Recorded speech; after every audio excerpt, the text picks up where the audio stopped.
including striker Ian Wright. Although John Salako wears the number 10 shirt, he may not play as a central striker. I think Steve's got a formation in mind that will unfold when the game gets underway. But Gary O'Reilly plays at centre-half because Jeff Hopkins is still injured. Now, as for Liverpool, Kenny Dalglish has, as expected, restored Peter Beardsley to the starting lineup. He was left out in midweek, and his other major decision concerned the fullback positions, and the vote has gone to Gary Gillespie wearing number 4 and David Burrows wearing number 3. So Barry Venison and Steve Staunton are both unlucky in the sense that they're on the bench, and Steve Nicol is still injured. Crystal Palace in the red and blue stripes will kick off, playing in the first half. Now, it's a full-time job for Pemberton this afternoon, but I know he was looking forward to it. He's not short of confidence, the right back of Crystal Palace. Here's McMahon. Pardew. And McMahon intercepting. Rush going to the left now. Onside, Ian Rush. Liverpool take the lead. And Ian Rush, the ace goal scorer, once again makes it look so easy. Palace never recovered from Pardew losing the ball in midfield to McMahon. And the penetrating pass found out the Palace defence. McMahon, who got the ball from the Palace player Pardew, slide rule ball, isn't it? They're looking for an offside, it never came, and as Nigel Martin narrowed the angle, Rush just jogged the ball past him with his left foot. And that's history, because Ian Rush, with that goal, now becomes the second highest scorer in the history of the club. It's his 241st senior goal for Liverpool, and now only Roger Hunt has more. It'll be very interesting, John, now to see how they go about the game from now on. They've coped fairly well, actually, until now, and they've looked as if they've coped for most things. It was a very risky thing to do to try and play offside in that position. I didn't think it was necessary. He could have just run with him. He was going away from goal. But nevertheless, it was a great finish. Yes, it had Ian Rush written all over it, that, didn't it? This is Barnes. So the favourites take the lead. Here's Whelan. And Barnes sneaking in here. This time there is an offside flag.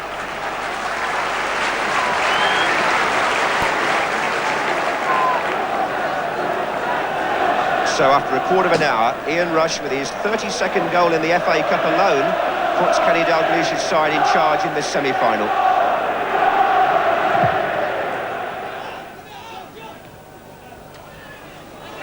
Not for anybody just coming in late. Liverpool lead by 1-0. The scorer, Ian Rush. But a feast of football for you to look forward to today, of course. Here's Barnes. I'm sure our audience includes a whole host of professional players and managers. All of whom have played a part on the road to Wembley in some shape or form, no doubt. Here's Palace with Barber. Looking for Bright, who'd pulled away from Hansen, but Burrows came in with a covering header. They're really sticking at it, John. I think they're working tremendously hard at Crystal Palace, and I think that really, if it, just for that one moment, they still could have been this as a goalless draw. I just feel now that they've got to get a bit of joy, perhaps a goal before half-time, which will give them the real lift that they need. Yes, they did contribute to their own downfall a bit on the goal, because it was when Pardew gave the ball away to McMahon that there was no turning back then for Palace. The defence was split with one pass. Here's Beardsley. But Jeff Thomas is having a good match in midfield, number 8. Really leading the side well. In actual fact, the passing has been quite good today, Liverpool. Not quite as we expect, and they've been caught in possession quite a few times, owing to the fact that they're pressing the ball, Crystal Palace, very hard. Now, Ian Rush, who we saw injured about 5 or 6 minutes ago, cannot carry on. So here's an unexpected change in the proceedings. Steve Staunton is going to come on. And the man who scored the goal by which Liverpool lead will play no further part in this semi-final. Disappointed Ian Rush. Perhaps we won't be seeing some more danger of Ian Rush after all. Free kick to Palace. O'Reilly's up there. And Robillard comes out. Here's Jeff Thomas. But George Courtney has whistled. Now then, let's have a look at what Liverpool are going to do. Steve Staunton is wearing 14, and he's taken up a left-hand side position in midfield, and I think that means Barnes up front with Beardsley, don't you, Terry? Without a shadow of a doubt, yes. And he really was looking sharp today, Rush. And I think he was going to give him... They won't be sorry he's gone off, I shouldn't think. Well, John Barnes, of course, used to that central striking role. Indeed, he played there in midweek against Wimbledon when Beardsley was omitted. So, indeed, we'll watch that closely, because some people, of course, believe he might even be pushed up there for England, matter of opinion. Here's Barnes again. McMahon looking for Beardsley. Richard Shaw's got to be quick here, he is.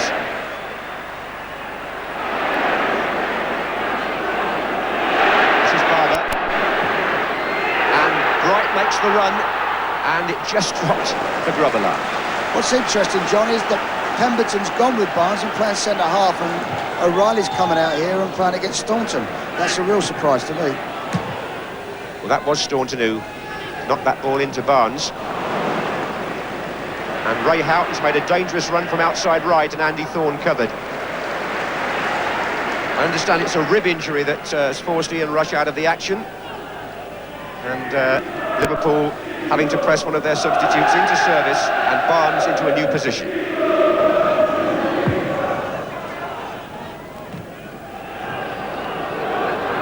There's a minute left in the first half, so there is quite a long way to go. And as you rightly said, Terry, Palace haven't folded after that goal. They've had a decent share of the proceedings territorially. Here's Pardew.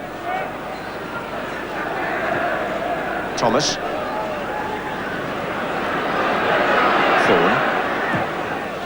And Mark Bright's the target here. Hussein's header out, then Hansen. Appeals for handball against McMahon, but Palace have possession. Thorne. He's looking for Thomas. Barber. Against Houghton. Now it's Salako. Attacking the right-hand flank, but again, the ball in by Salako wasn't a good enough quality to trouble Liverpool.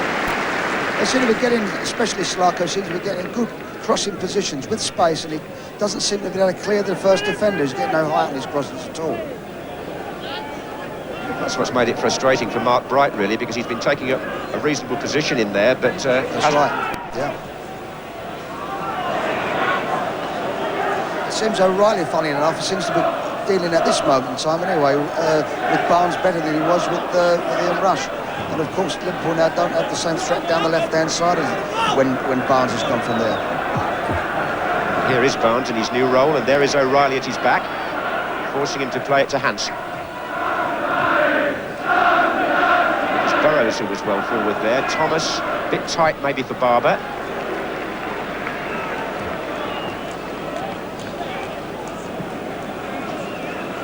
So we're in time added on for stoppages at the end of the first half in this first FA Cup semi-final of the day.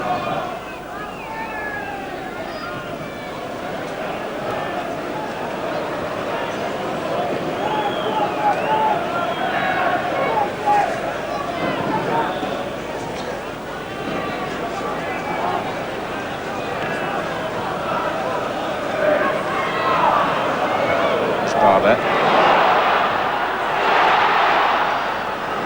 Expected shouts from Palace supporters who thought that Mark Bright might find a way through. The gate was shut in his face there.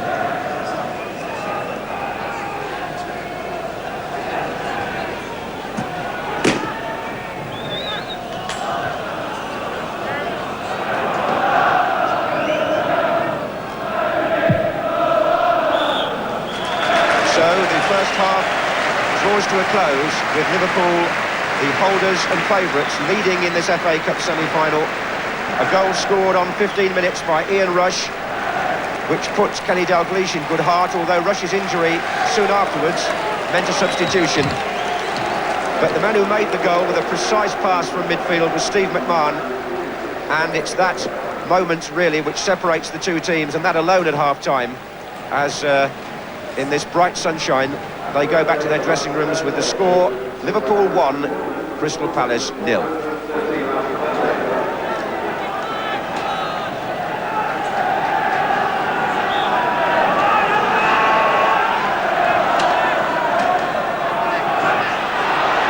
Well, let's see what Palace can do about it now in the second half as they attack the Holt end here at Villa Park. John Pemberton, a lovely run early on. And a chance for Barber. And Venison. And it's a shot. And it's there by Bright. It's Mark Bright, straight from the kick-off. After John Sulako's shot didn't quite get there, Bright certainly did. And Palace are level. What a dramatic start to the second half. And Liverpool are stunned. Well, it was John Pemberton here who takes so much credit. It was an inspired run. The cross met first of all by Venison, then Sulako off target, but Mark Bright hammers that left-footed into the unguarded goal.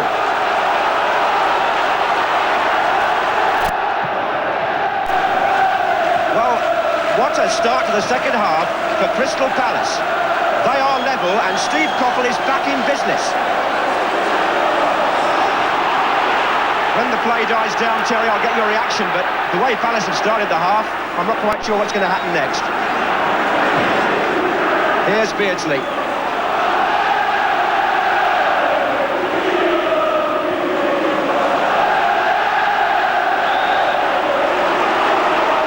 Well, I think the start of the second half was just an explosion. Pemberton got incredible pace from nowhere, burst by two players, and there was two other chances there before Bright actually smashed it home.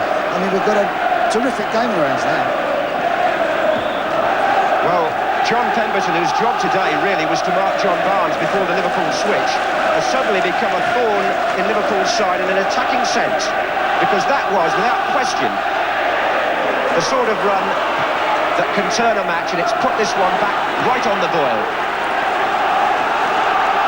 I don't know what was said to the Palace players in the dressing room by Steve Coppell and Ian Brandfoot and Alan Smith, the management team, but whatever it was, they came out with renewed zest, and they've got an early reward. Sulako.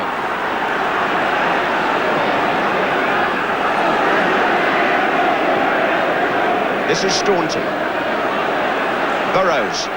That left-hand side of Liverpool was really stretched by that run. Here's McMahon.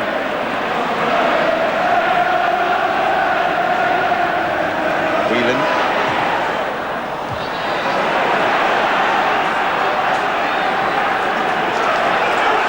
Burrows.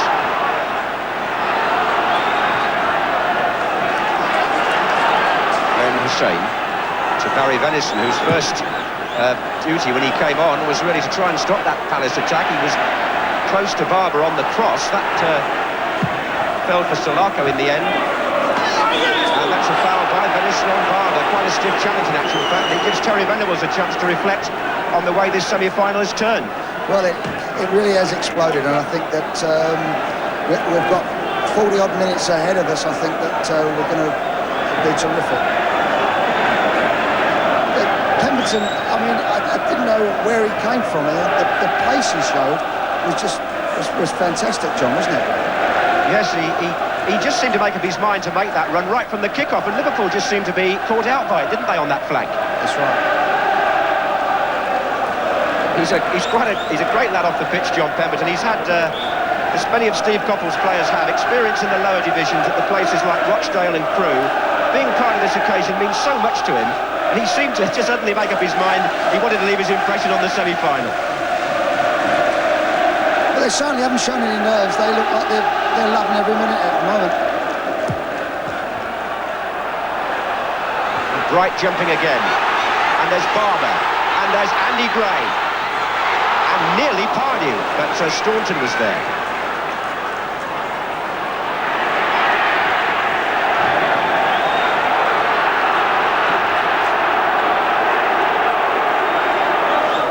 John, it looks like Crystal Palace are relishing the day so far more than Liverpool. Liverpool can't get their passing movements together, and they have actually done what Stevie Coppell wanted. They have broke the rhythm down. Thomas, Hussein, Houghton, number 8. Venison. Oh, Barber. And Bright's unmarked in the middle if he can find him early. He couldn't, but it's still Barber. And Gray's made ground over on that far side as well. Now that's his header. He's gone down under challenge from Burrows.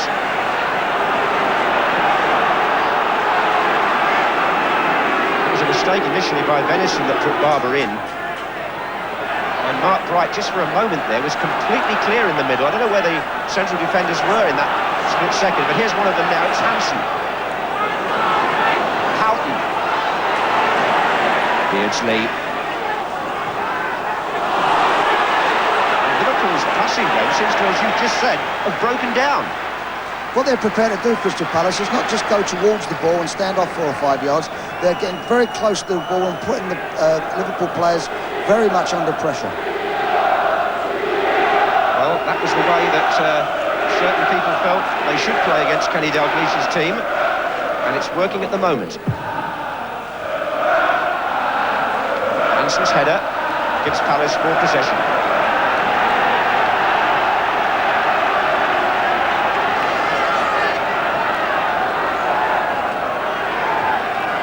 Quarter of an hour gone in the second half in this FA Cup semi-final. Bright again, and away by Whelan from near the line. Thomas. Liverpool have a lot of defending to do at present, and they're not doing it with a great deal of composure, I would have to say. Barry Venison, they're getting into a real mix-up.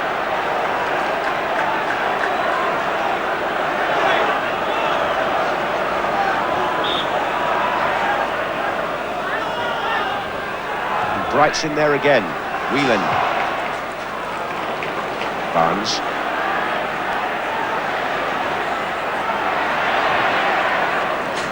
It's chested down by Staunton for Burrows. McMahon is the player on the left wing. Andy Thorne is the defender.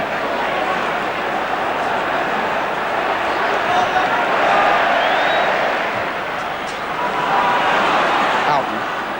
Barnes. And Barnes again.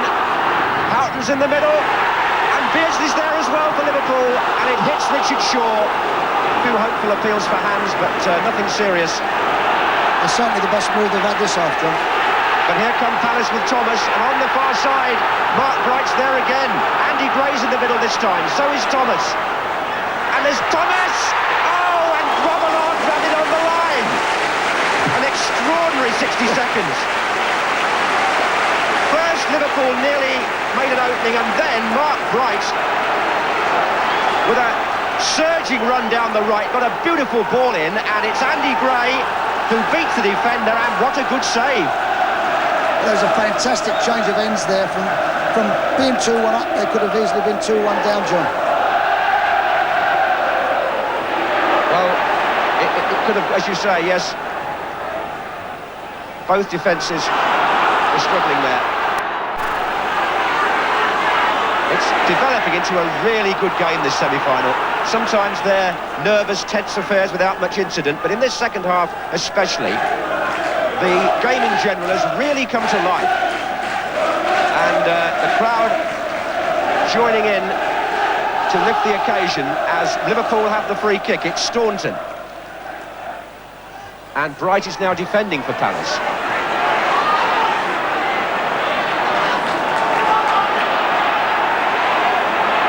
Whelan, Hussein, Beardsley.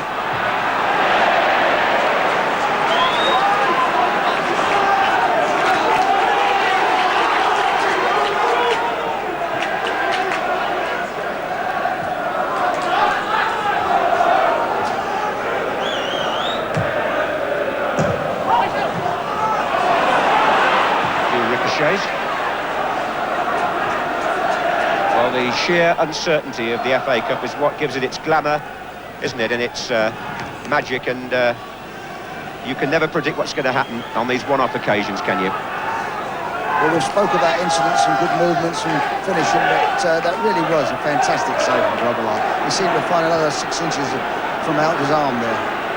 Yes, it was a typical example of what good reactions he has, wasn't it? And Palace had done well again to get people forward in the box. Gray it was who nearly scored. Now it's Hussein getting forward for Liverpool, but falling over in the process.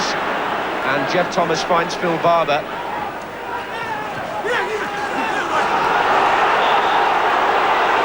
Grobbelaar, so athletic on his line, and made a save there that could just have tipped the scales in this cup tie. We'll have to wait and see how significant it proves.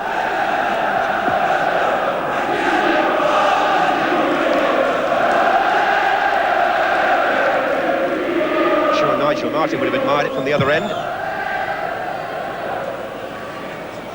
Bright still giving Hansen some difficulties. Gray. Oh, what a good back heel. John Pemberton, I think, taken by surprise, but he's fought so well to win it back. Now McMahon for Liverpool. Forward by Staunton. O'Reilly is with Barnes.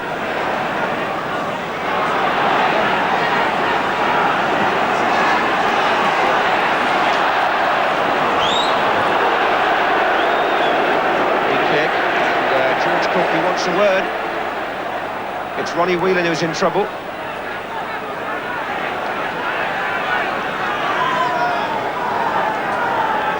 So Liverpool in front after a quarter of an hour. Palace level within a minute of the second half starting. 1-1 in the semi-final. Palace with the free kick. It's the same. We've been playing 20 minutes now in the second half. This is Pardew for Palace.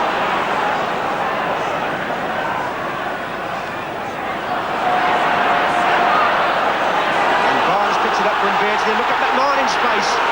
It's McMahon for Liverpool. Forward run. Nigel Martin doing precisely the right thing, getting out the full 18 yards to block Steve McMahon. And here Palace were really opened up. Beardsley into Barnes. McMahon is starting his run now. Nobody with him, and Martin is there to make a very telling save.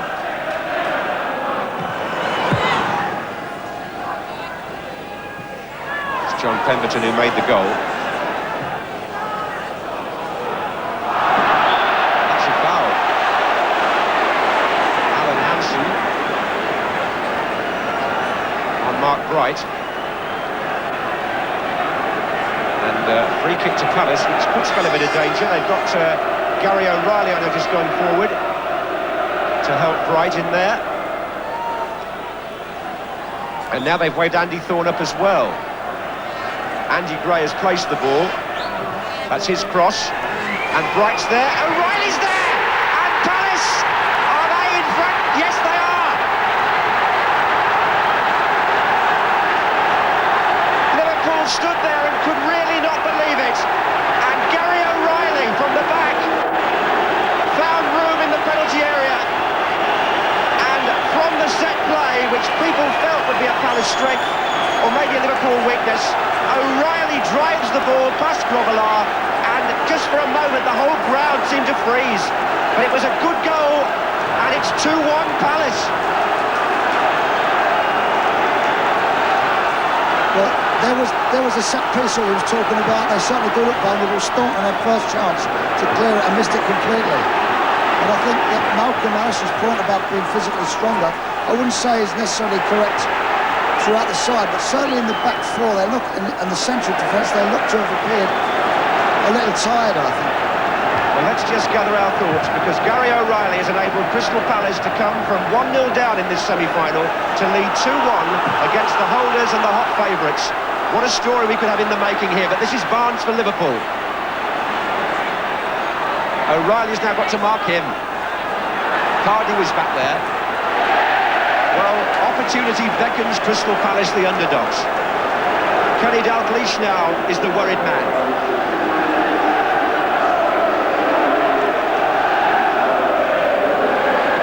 This is Staunton. Header out by Thorne.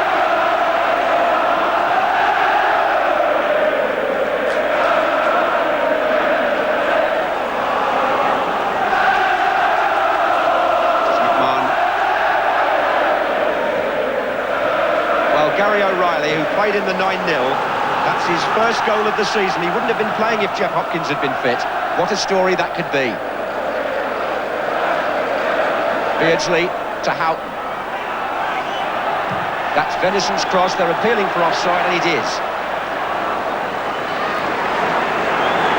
Well, from the other side of the ground, you can get an idea of how Andy Gray's kick caused confusion. Bright was in there first, but that's O'Reilly's thundering shot with the right foot from close range. 2-1 to Palace.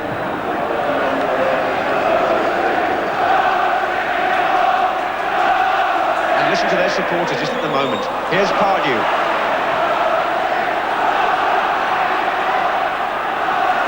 Is there going to be an upset, or will Liverpool, with all this experience of the big occasion, come late in the game as they've done so often before? You can never, ever rule them out.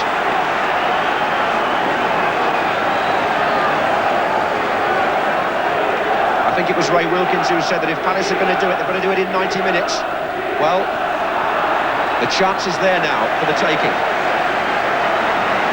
Nigel Martin's save from Steve McMahon suddenly becomes very important.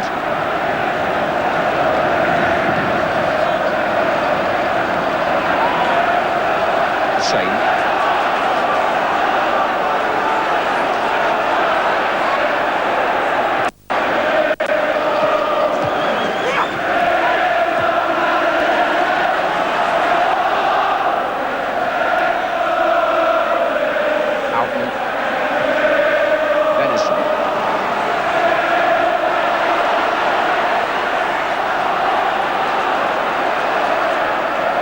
Burrows coming up for Liverpool. Now Staunton. Barnes. O'Reilly. George Court's got a close view. Corner. Beardsley's gone across to take it. And Glenn Hussein is up in the penalty area. Barnes and Staunton are taking up near post positions. And it was cleared by Phil Barber, defending at the near post. Not the sort of delivery Beardsley really wanted to get in there. He's got another chance now.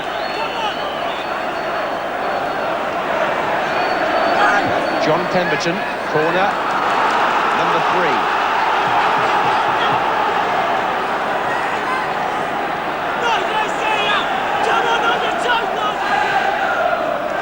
Barnes is in there, Whelan's in there, and Barnes again. Oh, and away, almost on the line. Jeff Thomas, I think.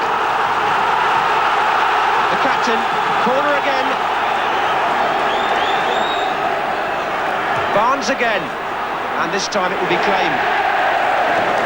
It was a vital clearance, and I'm pretty certain it was Jeff Thomas behind Nigel Martin who got the ball away from danger.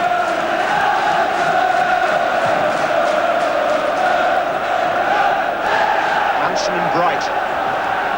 Barber.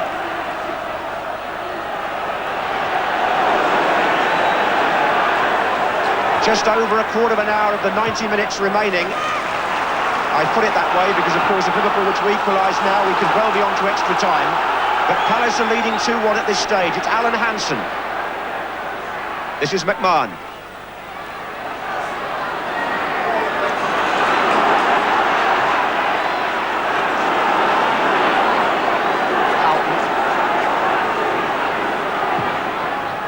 Barnes is hovering there. Oh, it's Burrows! What a save by Martin!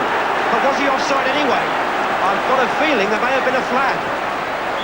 But Martin didn't know that, did he? He had to make the save, and how well he did it. Burrows held his head in despair, but I think when he looked across, he may have been flagged offside.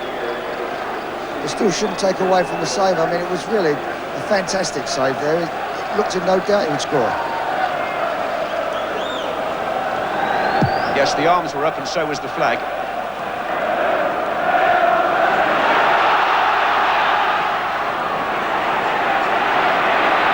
It's Hansen.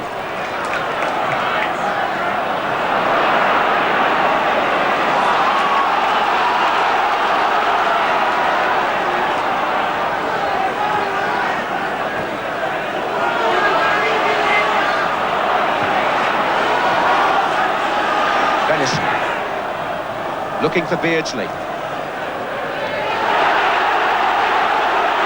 Liverpool have really got to fight for their lives now, haven't they? It's a free kick. Salako on Houghton. 10 minutes to go, and trouble here for Palace, possibly. Mark Bright has gone back to help them defend.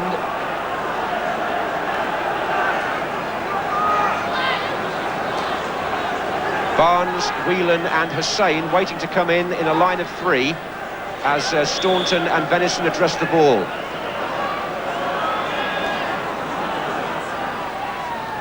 Staunton to Venison. Right across the goal, McMahon! Oh, it's there! It's 2-2!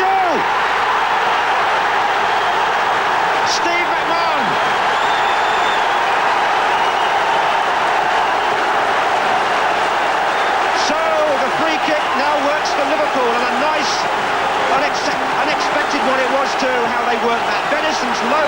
crossed. It comes out to Steve McMahon, and that's a fabulous shot. 2-2. Well, it was a first-class finish. They just got caught up in there, Crystal Palace, on a free kick. It was had a lot of invention in it. No chance for Nigel Martin. That was as true as an arrow from Steve McMahon. Barry Venison, the substitute, who provided the cross from a cleverly worked free kick. And as they used to say, in Bill Shankly's time and since, you never rule Liverpool out. And with 10 minutes to go, it's all square again. But what a semi-final. Where do we go from here? Extra time, perhaps? I don't know where we're going, but I'm certainly enjoying it, John. Well, you, I think, Terry, 40,000 inside the ground and millions at home. What a football match. Beardsley. Oh, look at this. Staunton. Penalty. Pemberton on Staunton. George Courtney has pointed the spot, and Pemberton is distraught. Well, I'm not sure about that from here. Staunton is in the box, there's no doubt about that. But was he pushed? Well, the referee couldn't have been closer, could he? You couldn't fault George Courtney's positioning, and somebody has said too much. Poor John Pemberton is now being booked as well. And in a matter of a couple of minutes, the whole scene here has changed. Steve Staunton was the player who went down. Liverpool have been given a penalty from which they've had mixed luck this season. They've missed a few, they've scored a few. But now the million-pound goalkeeper, Nigel Martin, has to face John Barnes. The Palace players are talking to Barnes. I'm not sure what's being said. George Courtney has booked Pemberton. He's given the penalty kick. And the cup holders could strengthen their grip on the trophy here.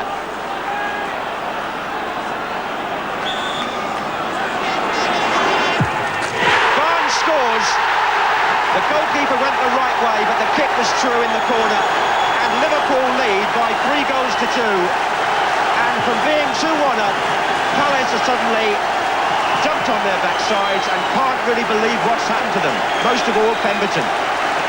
Well, it's an incredible turnaround in just 2 or 3 minutes. And to be fair, it looked like Liverpool wasn't going to do it. And they got that very good free kick, and now they're in front. We've got a slight problem here as well with people on the pitch, you know, Terry. I mean, defences have come down. We all know the reasons for that. But after the last 2 goals, there have been people in celebration, I have to say, not misbehaving, but it's something which in the present climate, the FA are going to have to look at. I'm not trying to take anything away from the joy of the occasion, in which Liverpool lead 3-2. After being 2-1 down, it almost seems like half a second ago. I never thought we'd get a game like this, did you? No, but I must say, earlier in the game when Crystal Palace was getting out the back four, they didn't look comfortable at all, Liverpool. And certainly, I know that Liverpool's going to take the game to them, but I think they've just settled back into their first half type of game and not thrown people forward and gambled to try and really press their advantage on. I want to ask you in a minute when the ball goes out whether you actually thought that was a penalty. I think we should try and clear that up. Not trying to criticise George Courtney, he may well have been right. It's a corner first though, let's deal with that.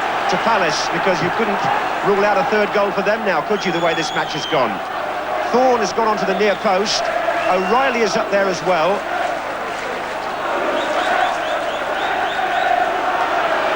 That's Barnes defending. O'Reilly, bit of a shove maybe. Barnes. Peter Beardsley won't reach that. Was it a penalty, Terry? Well, I think that he certainly made contact with the back of his legs. I don't think it was intentional, but the decision is like the game. It just could have gone either way. Yeah, that's fair comment. It went Liverpool's way for sure. This is Salako. And that's Shaw, high and wide. But they were nearly in trouble again at that corner, Liverpool, weren't they? Crystal Palace has certainly given them a lot of trouble at set pieces. John Pemberton has had such a mixed afternoon. Remember, he made that Palace equaliser. And then, as Staunton got full, well, he did make contact with his back, but my view was it took Staunton a little while to go down. That's right. In fact, it's the same for Staunton. Staunton's had a very quiet game as well, and he's ended up being responsible for the third goal. Well, they'll argue about that one in the up and down the country. Everybody watching in millions of homes, so we'll let you be as good a judge as us. Here's Palace on the attack again with Thomas. And now it's Shaw. Barnes, and it's opening up again for Beardsley on the left. It came via Pemberton. but he's got enough pace to shake Beardsley off.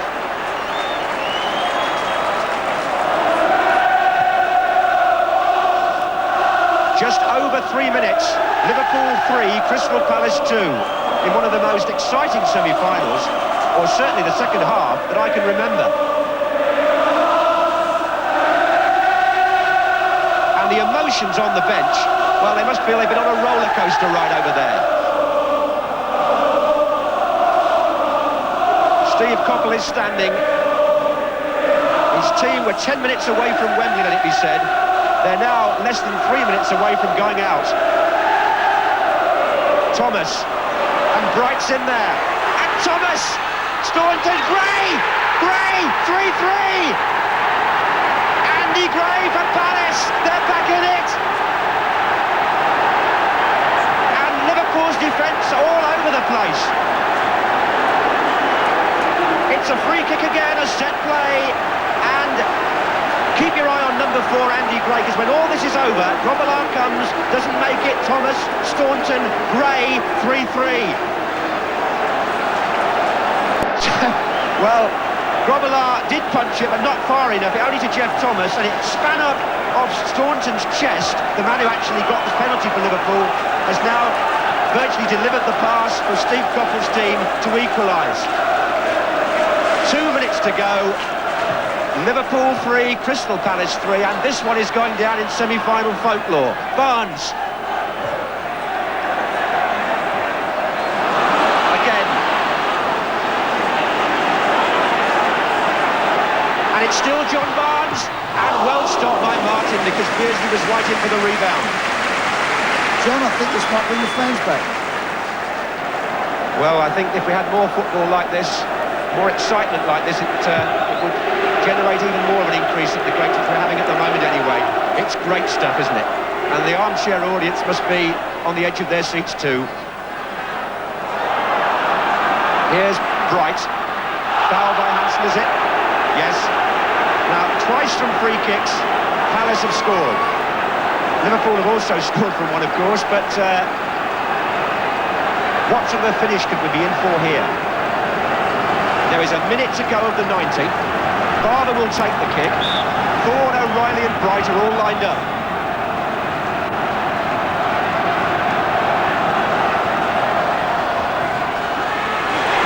Bright's has it gone straight in? No, it isn't a goal. It's a free kick.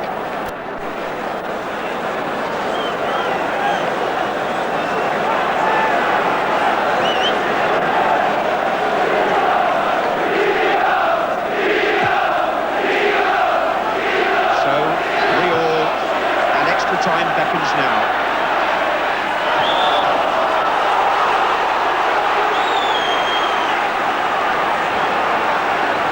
But hold on, a free kick again.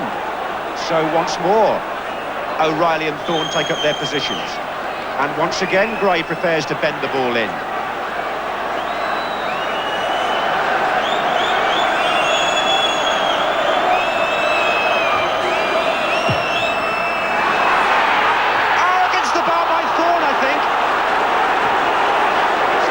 Still, they just didn't even move at all there, John. It's amazing, isn't it, this? Against the crossbar in the dying seconds. Andy Gray to take the corner. Stoppage time. Grobbelaar struggling again. Flags up though, he was fouled. They put so many men in there, and there's so many men of Liverpool trying to combat against them, and he's trying to come out amongst those players, and he's finding it very difficult. Well, this was more difficulties from a free kick against the crossbar. That's a good header and very unlucky.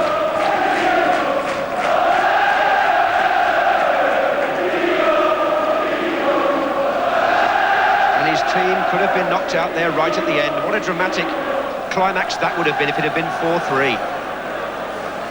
And my word, he would have been celebrating then, wouldn't he? They've given Liverpool untold trouble from free kicks.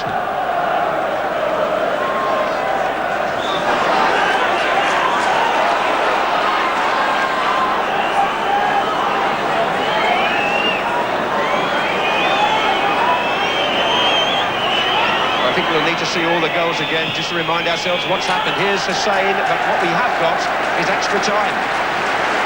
Well, just wondering how you describe that second half. It started with Liverpool leading 1-0. Steve Coppell's team got back into it straight away. Then they led 2-1. Then they were 3-2 down. Then they got back to 3-3. And then they hit the bar. So 3-3 and still everything to play for. After such a drama-charged 90 minutes, the first 15 minutes of extra time was somewhat an anticlimax. We pick it up in the second extra period. So, the second period of extra time. And Liverpool, Terry, the team that are said to have the great stamina and resilience in situations like this. Well, I think it's not even one of that. It's a one of, as I said, I think it's the passing now to make the other team run even more.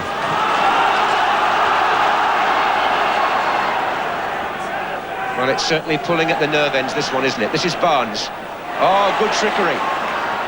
And he's righted on the keeper here. In the end, Andy Thorne got a foot to it. Corner. Ray Houghton's gone across to take it. Once he's inside the 18-yard box, John Barnes now is looking to hold on to that ball and really frighten the opposition. Well, Barnes and Beardsley and Hussein are all waiting. And Barnes comes in first. That's Venison. Barnes looked as though he might have come back from offside. Staunton. Houghton. Corner again to Liverpool. They're forcing the issue at the start of this final 15 minutes.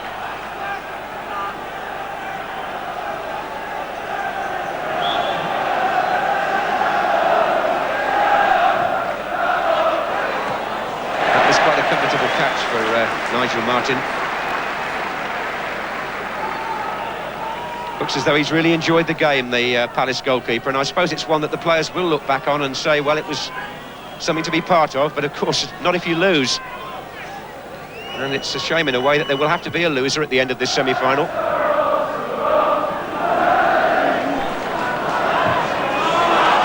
Pemberton gave the ball away carelessly, probably out of tiredness, to Houghton. Outside him is McMahon here. Three waiting for a cross. And McMahon curls one, drifting away from the far post.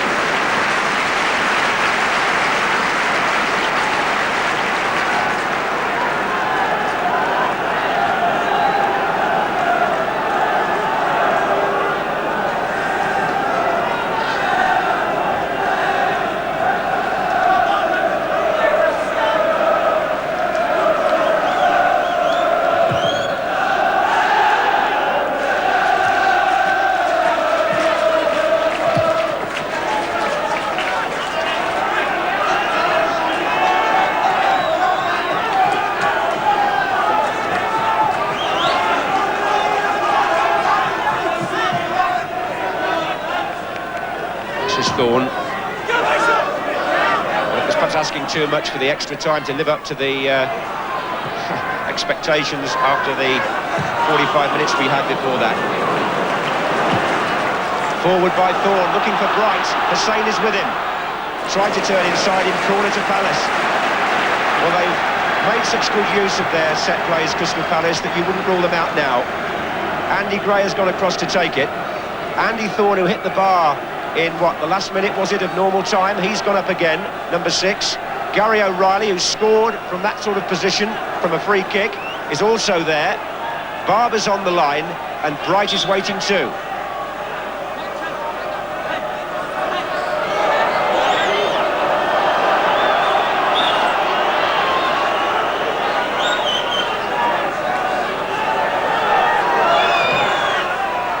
Thorne flicked it on and it's gone in. 4-3 Palace.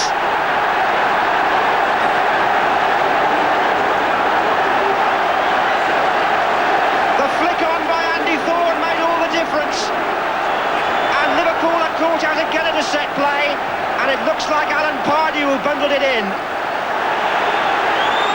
Thorne flicks it on. And somewhere out the crowd came Pardew.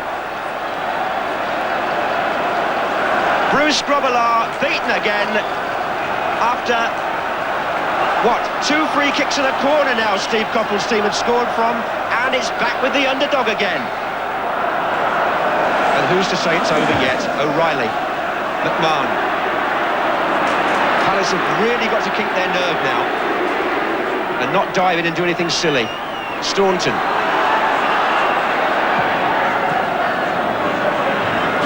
It went over Glenn Hussein's head, but this is Houghton, there's danger. Barnes! Oh, and Nigel Martin! Well, that save might have been worth £1 million, you never know. From John Barnes' downward header when he looked odds on to score. Ray Houghton delivers the cross. Barnes heads it down, back towards where Martin was coming from, and the keeper was grateful.